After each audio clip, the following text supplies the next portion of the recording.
Sir, कैसी रही आपकी राजनीतिक यात्रा? मैं आपका बचपन जानना चाह रहा था दरअसल, क्योंकि हमने जो सुना है कि जो आपके परिवार को वहाँ पर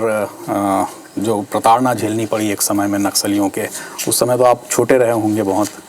तो कैसे वो बचपन कैसी रही सर? देखिए, बचपन जो है, एक तो मेरे पिता क्योंकि शिक्षक रहे हैं और पूरा जीवन उन्होंने राजनीति में समर्पित किया और जन सेवा को समर्पित किया, तो स्वाभाविक है कि उनके इस कार्य में वहाँ के लोगों ने बहुत मदद भी की, क्योंकि विपक्ष का पूरा दौर था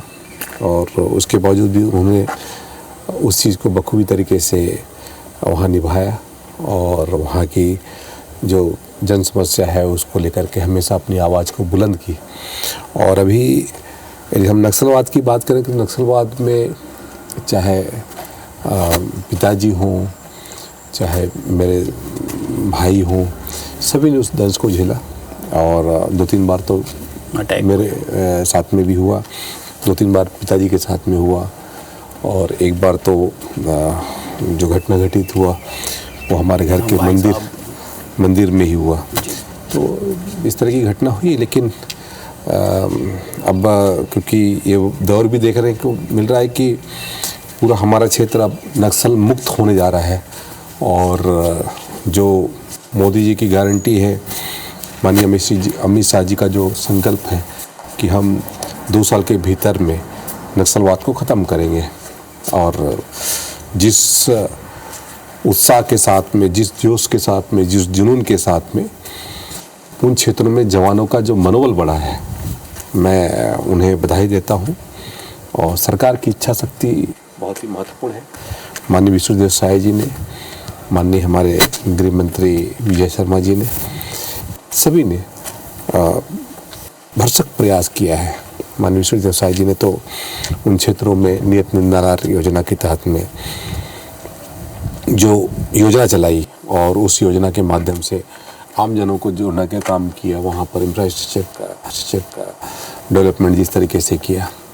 ये पहले कभी नहीं हुआ। सर, बचपन में आपने देखा कि बाबूजी राजनीति में हैं, उनको थ्रेट है नक्सलियों से, उसके बावजूद आप दोनों भाई राजनीति में आए, तो ये प्रेरणा कहाँ से मिली आपको? देखिए, बचपन से देखते आए हैं और थ्रेट होने के बावजूद भी अब कौन सा ऐसा क्षेत्र है जहाँ पर थ्रेट नहीं है, वो अलग बात है। लेकिन